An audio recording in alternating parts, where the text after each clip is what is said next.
স্বাগতম বন্ধুরা আমার চ্যানেলে। আজকে ছোটদের জন্য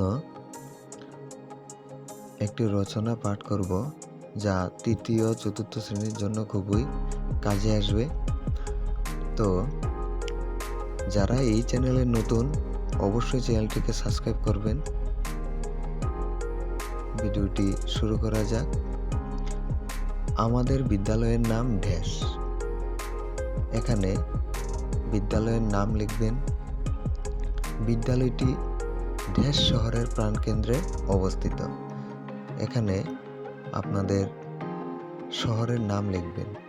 এখানকার অন্যান্য বিদ্যালয়ের তুলনায় আমাদের বিদ্যালয়টি খুবই প্রসিদ্ধ। বড় রাস্তার পাশে বিদ্যালয়টি সুন্দর কাঠামো নিয়ে দাঁড়িয়ে আছে। বিদ্যালয়ের কাছাকাছি আছে মাতা মঙ্গলচণ্ডীর মন্দির, এছাড়া অমর সাগর।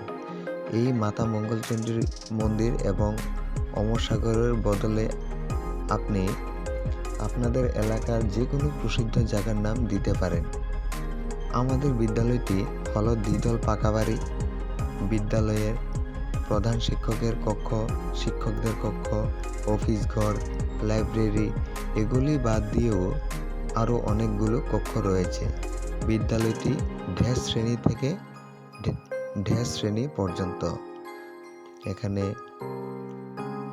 প্রথমটিতে যদি প্রথম শ্রেণী থেকে পঞ্চম শ্রেণী হয়ে থাকে লিখবেন, বা প্রথম শ্রেণী থেকে অষ্টম শ্রেণী হয়ে থাকলে এগুলি লিখবেন।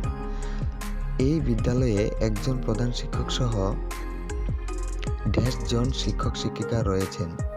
এই ড্যাশের জায়গাতে যতজন শিক্ষক রয়েছেন সেটা মেনশন করবেন, এবং প্রায় ড্যাশ অধিক ছাত্রছাত্রী রয়েছেন। এখানে যদি 300 হয়ে থাকে, বা 320 হয়ে থাকে, বা 500 হয়ে থাকে, 1000 হয়ে থাকে, 1000 অধিক, এগুলি লিখতে পারেন।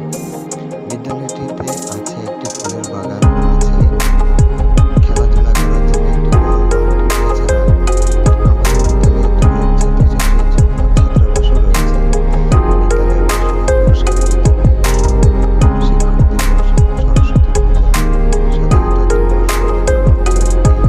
বার্ষিক হয়ে থাকে। বিদ্যালয়ের শিক্ষক শিক্ষিকারা আমাদের লেখাপড়ার বিষয়ে অভিযোগশীল। প্রতি বছরই বিদ্যালয়ের ছাত্রছাত্রীরা পরীক্ষায় ভালো ফল অর্জন করে। আমরা আমাদের বিদ্যালয়কে খুবই ভালোবাসি এবং তার সুনাম কখনো রাখার চেষ্টা করি। প্রধান শিক্ষক ও অন্যান্য শিক্ষক শিক্ষিকাদের কাছে কাছ থেকে আমরা খুবই স্নেহ